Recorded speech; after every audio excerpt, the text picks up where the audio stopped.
Warm greetings everyone. Today we'll study a poem, An Elementary School Classroom in a Slum, written by Stephen Spender for the students of class 12. Sir Stephen Harold Spender was born in England. He was a poet, novelist and essayist.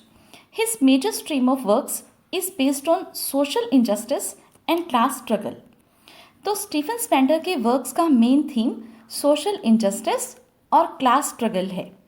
अब ये तो आप जानते ही हैं कि society में दो तरह के लोग होते हैं, the rich and the poor, और इन दोनों तरह के लोगों के बीच जो स्ट्रगल है वो सदियों से चलता आ रहा है।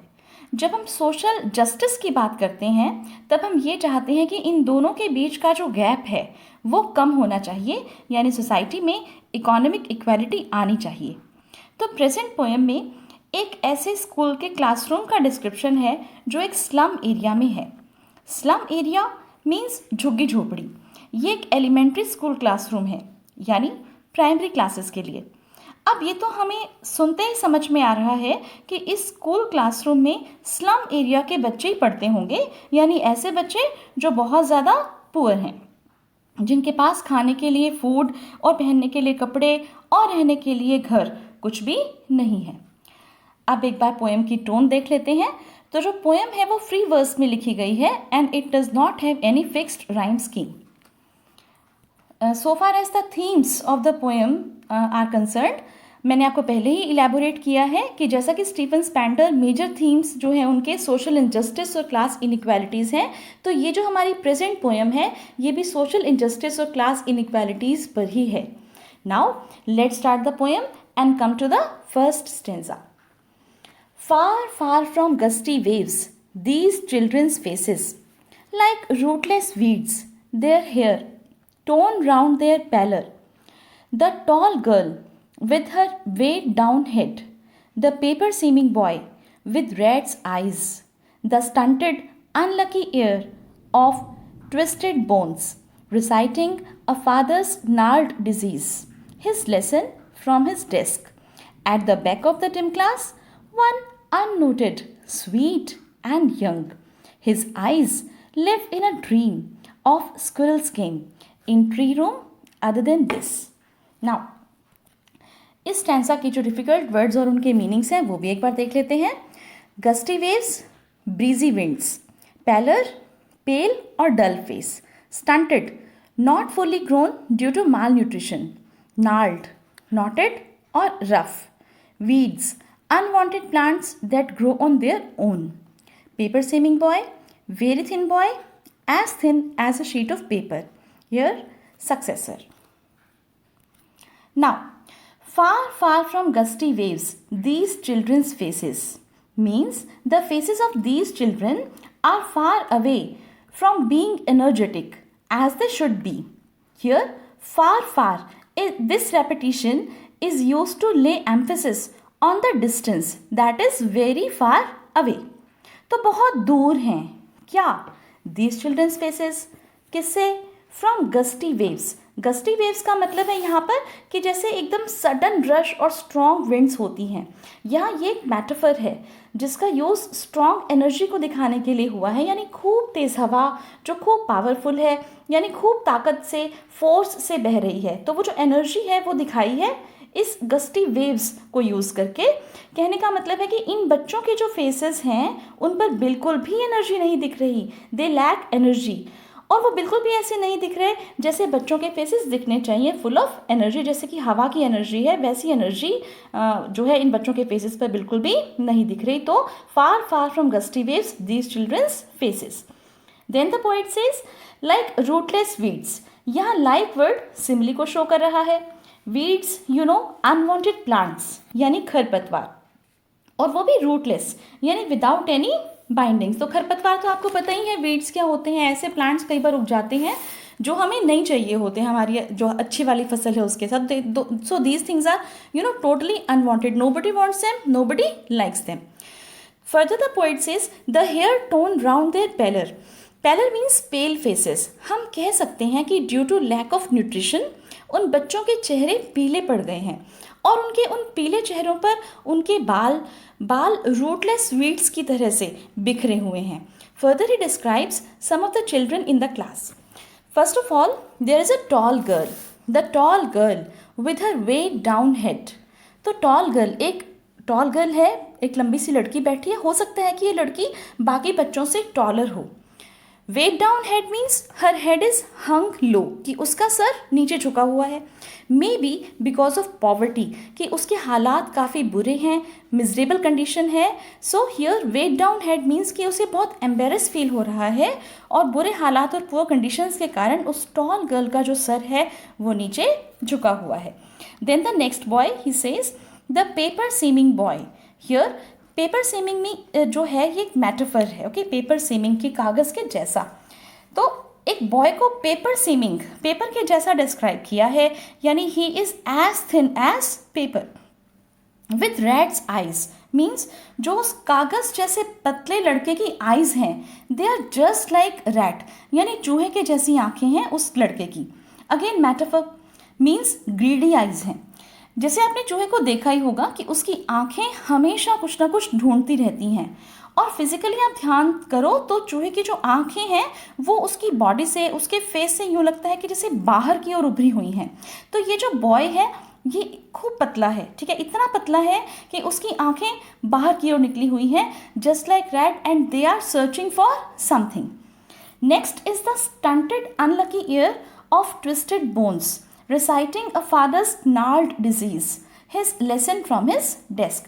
अब ये जो बॉय है इसकी बॉडी डिफॉर्म्ड है, यानी उसको कोई डिजीज़ है. क्या डिजीज़ है? नाल्ड डिजीज़ की, यानी ऐसी बीमारी जिसमें बॉडी की जो हड्डियां हैं वो मुड़ जाती हैं और शरीर जो है वो कुरूप सा, डिफॉर्म्ड सा हो जाता है. तो उस बच्चे ने ये जो बीमारी है ये अपने फादर से इनहेरिट की है. एयर का मतलब HEIR, एयर का मतलब ही is the successor of his father's नाल्ड डिजीज़. देखिए, वैसे तो बच्चों को अपने फादर मदर से कोई प्रॉपर्टी, मनी या कोई इम्पॉर्टेंट प्रेशियस चीज़ें विरासत में मिलती हैं, राइट, हेरिटेज में मिलती हैं. लेकिन यहाँ इस बच्चे को अपने फादर से कोई अच्छी चीज़ नहीं मिली बल्कि बीमारी विरासत में मिली है. He has inherited this disease, और इसलिए ये अनलकी है. वो अपने डेस्क पर बैठकर अपना लेसन रिसाइट कर रहा है, पढ़ रहा है. Then there is one unnoted sweet and young. His eyes live in a dream of squirrels game in tree room. Other than this, class में पीछे इन डिम डार्क एरिया, अंधेरे में एक बॉय बैठा है, एक स्वीट सा बॉय बैठा है. वो जो कि अननोटेड है, स्वीट है और यंग है, यानी उस पर कोई ध्यान नहीं दे रहा. अननोटेड, राइट, और किसी का कोई ध्यान नहीं जा रहा उसके ऊपर. क्यों? क्योंकि हो सकता है कि वो क्लास में एकदम पीछे बैठा है और अंधेरे में बैठा है. तो पोएट कहते हैं कि उसकी आंखों में, उस स्वीट अननोटेड बच्चे की आंखों में एक सपना है, एक ड्रीम है. वो क्लास में कोई ध्यान नहीं दे रहा, उसका ध्यान बाहर एक स्क्विरल पर है जो ट्री रूम में है. हो सकता है कि उस ट्री रूम में उस गिलहरी का घर हो, राइट. तो ये जो बच्चा है वो क्लास में पढ़ना नहीं चाहता बल्कि बाहर उस गिलहरी को देख रहा है और उसके साथ बाहर जाकर खेलना चाहता है. और इसका मतलब अदर देन दिस का मतलब क्या हुआ? अदर देन दिस का मतलब यहाँ पर कंपेयर किया है कि क्लास के अंधेरे से, क्लास के अंदर जो डिम और डार्क एरिया है उसकी बजाय, उस डार्कनेस की बजाय उस बच्चे को बाहर की ओपननेस पसंद है. So he wants to go outside and play. Now, the poetic devices used in this stanza are, first of all, simile, like rootless weeds में like word use हुआ है और compare किया गया है बच्चों के जो faces हैं उनको rootless weeds से. Now, metaphor, boy is compared with paper, he is thin, paper seeming boy. Then repetition, far जो word है उसको repeat किया है. मैंने explanation में भी आपको बताया था कि far को repeat इसीलिए किया है ताकि जो distance है सभी अच्छी चीज़ों का, नेचुरल चीज़ों का और इन स्लम एरिया में पढ़ने वाले बच्चों का जो एक डिस्टेंस है उसको हाईलाइट किया जा सके. Now in second stanza the poet says, on sour cream walls donations, Shakespeare's head, cloudlets at dawn, civilized doom, riding all cities, belt flowery Tarle's valley, open-handed map, awarding the world its world. And yet, for these children, these windows, not this map, their world, where all their futures painted with fog. A narrow street sealed in with a lead sky, far, far from rivers, capes and stars of words. Difficult words and their meanings देख लेते हैं. Sour. Unpleasant here refers to the color of sour cream, off-white or creamish. Donations, things given or received in charity. Dawn, early morning or sunrise. Civilized doom, here it means rising sun at the horizon, which is in the shape of a dome, semicircle. Tireless Valley, a beautiful ice-free valley in Austria. Sealed, shut or locked. Lead, here dark future of kids, or we can say blackish. Capes, a large piece of land that sticks out into the sea from the coast. Now, on sour cream walls donations, यहाँ poet classroom की walls, दीवारों को describe कर रहे हैं. He says कि walls जो हैं वो सोर क्रीम कलर की हैं. अब ये सोर क्रीम कलर कैसा होता है? इट इज़ येलोइश क्रीम, क्योंकि जो वॉल्स हैं they are not freshly painted, उन पर पेंट किए हुए, वाइट वॉश किए हुए बहुत टाइम हो चुका है, इसलिए वो बहुत ही अनप्लेजेंट सी ऑफ वाइट या क्रीमिश हो गई हैं. Next it describes the posters on the walls which are probably donated by the people. As this is a slum classroom, so people give them different donations. Now, so first donation is of Shakespeare. Students, Shakespeare English literature की एक बहुत ही, या अगर मैं ये कहूँ कि सबसे ज़्यादा डिस्टिंग्विश्ड पर्सनालिटी हैं, सबसे ज़्यादा फेमस पर्सनालिटी हैं, तो शायद ये कोई हैरानी की बात नहीं है. He is the versatile genius, a famous playwright as well as poet of Elizabethan age. Most famous of all the English poets and dramatists. तो दीवार पर शेक्सपियर के हेड की पेंटिंग टंगी हुई है जो उन्हें किसी ने डोनेशन में दी है, दान में दी है. यहाँ बहुत ही क्लियर है, ये मेटाफर है. शेक्सपियर का जो हेड है वो एजुकेशन को, कल्चर को और इंटेलिजेंस को सिंबलाइज करता है. फिर है cloudlets at dawn. Cloudless at dawn, dawn तो हो गया अर्ली मॉर्निंग, और क्लाउडलेस यानी कि एकदम क्लियर स्काई है उस समय का. वहाँ पर उस समय कोई भी बादल नहीं दिखाई दे रहे. सनराइज़ दिखाया है एक तरह से अर्ली मॉर्निंग का, और सनराइज़ भी एजुकेशन को रिप्रेजेंट करता है, और उसके साथ एक डूम है सिविलाइज सिटीज़ का, ये कल्चर को रिप्रेजेंट करता है. फिर अगली पेंटिंग जो दीवार पर टंगी है वो है बेल्ड फ्लावरी टायरलेस वैली की, जो एक बहुत ही फेमस प्लेस है ऑस्ट्रिया में. This valley is famous for churches and flowers. It symbolizes beautiful creation of nature. फिर एक मैप है वर्ल्ड का. आप बहुत ध्यान से समझिए, हम मैप में क्या करते हैं? हम लोकेट कर सकते हैं किसी भी जगह को, राइट? तो वर्ल्ड में किसी भी continent, ocean, country, state, district, town या विलेज, या इवन किसी भी स्ट्रीट या कॉलोनी, या यहाँ तक कि किसी भी घर को भी अगर दिखाना हो तो मैप पर हम ये सब चीज़ें शो कर सकते हैं. लेकिन इन बच्चों के लिए आप ध्यान कीजिएगा, किन बच्चों की बात हो रही है? जी हाँ, स्लम एरिया के बच्चों को.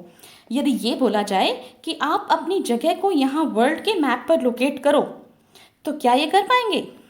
आप जानते हैं नहीं, राइट? क्योंकि इन लोगों का तो कोई फिक्स ठिकाना होता ही नहीं है, ये अपनी जगह बदलते रहते हैं.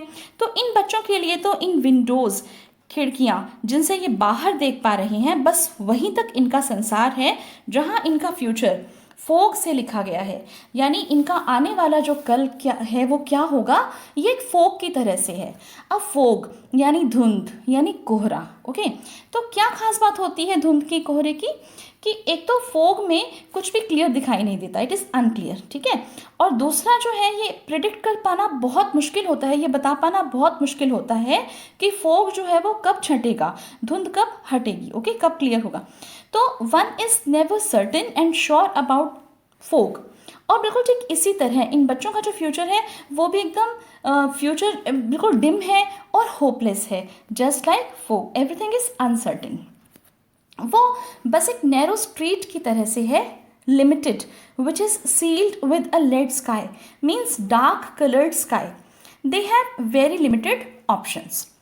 वैसे आप सोच सकते हो कि जहाँ ये झुग्गी झोपड़ियाँ होती हैं वहाँ आसपास इतनी ऊंची ऊंची इमारतें होती हैं कि इन झुग्गी झोपड़ियों की जो तंग गलियाँ हैं, अगर आप वहाँ से ऊपर की ओर देखो तो साफ आकाश भी नहीं दिखता. तो they are far far from rivers, caves and stars of worlds. So these children are very far away from nature.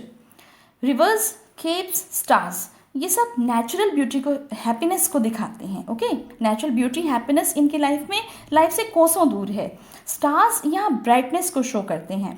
Stars of words यानी एजुकेशन, ब्राइटनेस, एजुकेशन की ब्राइटनेस. ओके, तो ये इन सब बच्चों से काफ़ी दूर हैं.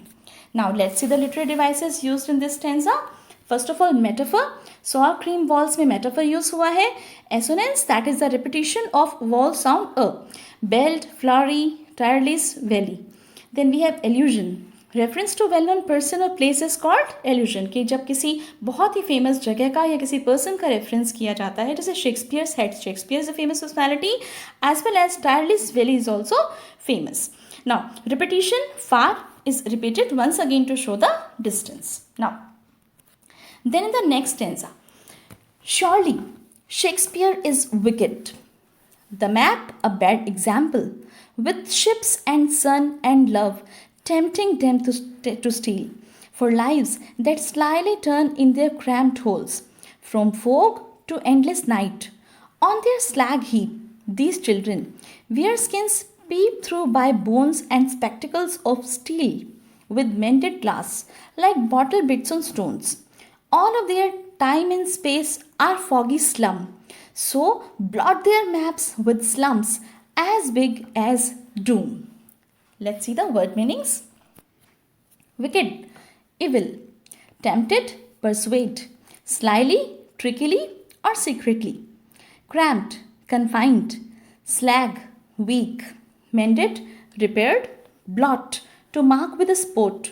Doom, disaster. अब इन चिल्ड्रन के लिए लाइफ में सर्वाइव करना इतना मुश्किल हो जाता है कि उन्हें इतनी हार्डशिप्स फेस करनी पड़ती हैं, चुनौतियों का सामना करना पड़ता है इतना ज़्यादा कि उनके लिए हर इंसान, हर एक शख्स एक तरह से ख़राब हो जाता है, बुरा हो जाता है. For them Shakespeare is an evil man, Shakespeare is wicked.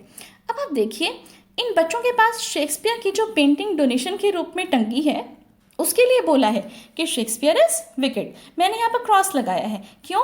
क्योंकि सच में देखो तो ये जो शेक्सपियर की जो पेंटिंग है या ये जो मैप है इसके जस्ट नीचे, ये दोनों ही मीनिंगलेस हैं इन बच्चों के लिए. ठीक है, देखिए कैसे. आप ये बात जानते हैं कि what are the basic needs for a human being. क्या है बेसिक नीड्स सर्वाइवल के लिए? हमारी मूलभूत आवश्यकताएं. Yes, they are food, shelter and clothing. रोटी, कपड़ा और मकान. क्या इन बच्चों के पास ये हैं? For sure no. और क्लास में क्या लगाया है? शेक्सपियर की पेंटिंग, जो कि एजुकेशन का सिंबल है. तो यहाँ ये जो शेक्सपियर है ये पढ़ाई के हिसाब से तो ठीक है, लेकिन इन बच्चों को पढ़ाई से पहले और पढ़ाई से ज़्यादा किस चीज़ की ज़रूरत है? बेसिक रिक्वायरमेंट वो उससे नहीं मिल पा रही हैं. Hence Shakespeare becomes wicked for them. Exam में बहुत बार पूछा भी जाता है कि why Shakespeare wicked for them and for these children and map a bad example. तो यहाँ चाहे शेक्सपियर हो या मैप, दोनों ही इवन बाकी डोनेशंस भी, ओके, बाकी जो डोनेशंस लगी हुई हैं वो भी इन बच्चों के लिए मीनिंगलेस हैं. मैप मीनिंगलेस है या एक बैड एग्जाम्पल है. कैसे? मैंने आपको पहले भी एक्सप्लेन किया था कि because they can't locate themselves on the map, hence no doubt it's a bad example for them. So these donations are not comprehensible by them. They don't understand them. In fact, they tempt them to steal. तो ships, sun, love, ये चीज़ें जो इन donations से show हो रही हैं वो उन्हें चोरी की ओर ले जाती हैं. वो बच्चे cramped holes यानी very very small houses में रहते हैं. उनका जो जीवन है वो सारा जीवन वहीं बीतता है और उनकी लाइफ फोग से एंडलेस नाइट में बदल जाती है. Very important line, from fog to endless night. पहले पोइट ने फ्यूचर के लिए, उन बच्चों के फ्यूचर के लिए फोग वर्ड यूज़ किया था कि अनसर्टेन है, कि धुंध हटेगी या नहीं. ओके, मैंने एक्सप्लेन किया था आपको कि कुछ दिखेगा या नहीं पता होता फोग के टाइम पे, लेकिन फिर भी फोग चलो कभी तो छटता ही है. ओके, तो कभी अनसर्टेनिटी है लेकिन ऐसा लगता है कि हाँ चलो ठीक है, कभी तो हटेगा ही. कुछ ही समय के लिए फोग होता है. लेकिन इस स्टैंजा में इन डोनेशंस की मीनिंगलेसनेस की वजह से वो जो फोग है वो अब एंडलेस नाइट में बदल जाता है. Night means darkness. Here endless means never ending, यानी ऐसी रात, ऐसा अंधेरा जो कभी ख़त्म नहीं होगा। तो ऐसा जीवन है इन बच्चों का। Further the poet says on slag heap. Slag heap means slag means waste और हीप मीन्स ढेर, कि ये जो बच्चे हैं ये कूड़े के ढेर पर रहते हैं। These children wear skins peep through by bones, और ये बच्चे इतने पतले हैं कि उनकी स्किन ही उनके लिए कपड़े का काम करती है। They wear skins peep through by bones, और उनकी हड्डियाँ उनकी इस पतली सी स्किन में से बाहर निकली हुई दिखती हैं। पीप का मतलब क्या होता है? छिपकर, झांक कर देखना। तो वो एकदम स्केलेटन जैसे हैं, उनकी हड्डियाँ जो है वो झांक कर बाहर आ रही हैं, निकलने को हो रही हैं स्किन में से बाहर। They wear spectacles which are made of steel. They are cheap and uncomfortable spectacles. They are of inferior quality. They are heavy for them. Even जो उनके चश्मों के जो शीशे हैं, लेंसेज हैं, वो भी टूटे हुए हैं, उन्हें रिपेयर कराया गया है। Mended glass like bottle bits on stones, कि बच्चों के जो स्पेक्टिकल्स हैं वो स्टोन्स की तरह से हैं जिस पर रिपेयर्ड पीसेस ऑफ ग्लास को चिपकाया है। आप सोच सकते हो कि जैसे घरों में कई बार सेफ्टी के पॉइंट ऑफ व्यू से कांच के जो टुकड़े हैं उनको बाउंड्री के ऊपर जैसे चिपका दिया जाता है, तो यह इसी तरह से बॉटल बिट्स ऑन स्टोन्स। या फिर हम ये भी कह सकते हैं कि कांच की बॉटल पर अगर पत्थर को फेंक कर मारा जाए तो जैसी दरारें उस पर आ जाती हैं, वैसी ही दरारें हैं इनके स्पेक्टिकल्स पर। कहने का मतलब है कि इन बच्चों को लाइफ में बहुत हार्डशिप्स फेस करनी पड़ती हैं।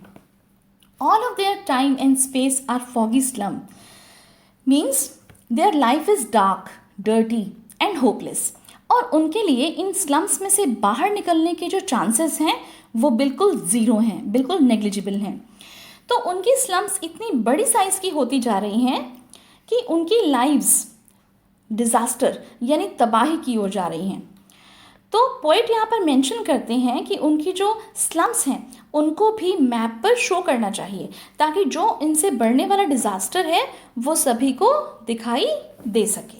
Now let's see the literary devices. Metaphor, cramped holes में मेटाफर यूज़ हुआ है। Simile, like bottle bits on stones, तो लाइक वर्ड यूज़ हुआ है, बॉटल बिट्स ऑन स्टोन्स। फिर है alliteration, use of first sound, repeated use of first sound in from fog, hence alliteration. Now let's come to the next stanza. Unless governor, inspector, visitor, this map becomes their window, and these windows that shut upon their lives like catacombs. Break, oh break, open till they break the town, and show the children to green fields, and make their world run azure on gold sands, and let their tongues run naked into books, the white and green leaves open. History theirs, whose language is the sun. Difficult words and their meanings. Catacombs, tomb or cemetery, azure, deep blue. Now, this is a very good message that the poet is conveying. The poet is urging to the government, to the people who visit these slums, whether they be governor or inspector or any other visitor, कि जो लोग इनसे मिलने के लिए आते हैं या गवर्नमेंट अथॉरिटीज़ जो हैं उन्हें इन पर ध्यान देना चाहिए। They should take notice of the problems being faced by these children. उन्हें इन बच्चों के लिए वर्ल्ड मैप को रियलिटी में बदल देना चाहिए। पॉवर्टी या लैक ऑफ रिसोर्सेज के कारण उन पर जो भी रेस्ट्रिक्शंस हैं वो तोड़नी होगी। कैटाकम्स यानी कई बार देखिए उनके जो जीवन है वो कैटाकम्स यानी ग्रेव यार्ड्स की तरह से हो चुके हैं। कैटाकम्स का मतलब यहाँ पर क्या है? कई बार ग्रेव यार्ड्स में ज़मीन के अंदर कई कब्रें खोद दी जाती हैं और उनके बहुत से अलग अलग सेगमेंट्स होते हैं जिनमें डेड बॉडीज़ को दफनाया जाता है। तो इन लोगों की जो लाइव्स हैं वो भी एकदम उन डेड बॉडीज़ की तरह से हो गई हैं जिनको एक ग्रेव यार्ड के अंदर दफना दिया गया है और they can't be taken out of that place. ठीक है, तो इसीलिए पोएट कह रहा है कि भी उन्हें वहाँ से बाहर निकालना होगा। तो मैप को विंडो बनाना होगा, यानी इन बच्चों को यहाँ से बाहर ले जाकर ये संसार, नेचर, उसकी ब्यूटी सब दिखानी होगी। ब्रेक और break, again repetition, means it is very urgent to give opportunities to these children. इन बच्चों के सपने पूरे किए जा सकें ताकि इसलिए क्या करना पड़ेगा, इनको अपॉर्चुनिटीज़ देनी पड़ेंगी तोड़ना पड़ेगा इन खिड़कियों को, बाहर ले आना पड़ेगा इन बच्चों को, इससे पहले कि ये खुद जाकर टाउन में कुछ तोड़ फोड़ मचाएं। उन्हें इन खिड़कियों को तोड़कर बाहर ले जाना होगा, क्योंकि उन खिड़कियों ने उन बच्चों के लिए बहुत रिस्ट्रिक्शंस लगा दिए हैं, जिससे उनकी लाइफ एकदम ग्रेवयार्ड, ऑलमोस्ट डेड बॉडीज़ में बदल गई है। तो इसलिए उन विंडोज़ को तोड़ना होगा और उन बच्चों को वहाँ से बाहर निकालना होगा, ताकि वो इन डिम एंड डार्क स्लम्स की बजाय ग्रीन फील्ड्स यानी हरे हरे खेत देख पाएं। And make their world run azure on gold sands. Azure is deep blue sky. तो ये बहुत ही ब्राइट पिक्चर है जो पोइट ने प्रेजेंट की है। वो नेचर में जाकर बीचेस की सनी और वार्म सैंड को देख पाएं, ताकि उनके माइंड में नॉलेज गेन करने की डिज़ायर पैदा हो सके। They will then go through the white and green leaves. White and green leaves फिर से मेटाफर है। White leaves means books, green leaves means nature, clean environment, prosperity. तो इस तरह से उनमें नॉलेज लेने के लिए डिज़ायर पैदा की जा सकेगी, क्योंकि अगर आप उनमें ये ललक ही पैदा नहीं कर पाते कि उन्हें कुछ सीखना है या अपनी लाइफ को ब्राइटन अप करना है, तो ऐसी एजुकेशन का कोई फ़ायदा नहीं है। पोएट यहाँ दोनों चीज़ें साथ में प्रेजेंट कर रहा है, वाइट लीव्स यानी बुकिश नॉलेज और ग्रीन लीव्स यानी नेचर से, ओपन सराउंडिंग से हम जो सीखते हैं। Now we come to the last and the most powerful line of the poem. History theirs whose language is the sun. कि वो लोग इतिहास लिखते हैं means something important is done by those people only who speak the language of the sun. Sun here signifies brightness and strength, यानी जो लोग सन की तरह की शाइनिंग रखते हैं, जो सन जितनी ताकत रखते हैं, स्ट्रेंथ रखते हैं, only they can create history, means only they can do something significant in life. So, with this beautiful and powerful line, we come to the end of the explanation of the poem. Literary devices used in this stanza, let's see. The white and green leaves open में metaphor use हुआ है और anaphora use हुआ है। Anaphora जब एक ही word को repeat किया जाता है, यहाँ 2 कंसेक्टिव लाइन्स में run azure and run naked, okay, तो इसलिए रन वर्ड रिपीट हुआ है, hence anaphora. Now the message of the poet is very clear कि पोएट इस पोएम के थ्रू अथॉरिटीज से ये अपील कर रहा है कि उन्हें इन स्लम चिल्ड्रन की ओर ध्यान देना चाहिए और इन गरीब लोगों को भी वो सब अपॉर्चुनिटीज़ मिलनी चाहिए जिससे ये भी इतिहास रच सकें और जितनी भी हमारी सोशल इनइक्वालिटीज़ हैं या क्लास इनइक्वालिटीज़ हैं वो दूर हो सकें। So that's it for this poem in elementary school classroom in slum. Thanks a lot for watching this video. I hope this explanation has helped you. Please like the video, share it with your friends and subscribe to my channel for more such videos. Thanks a lot.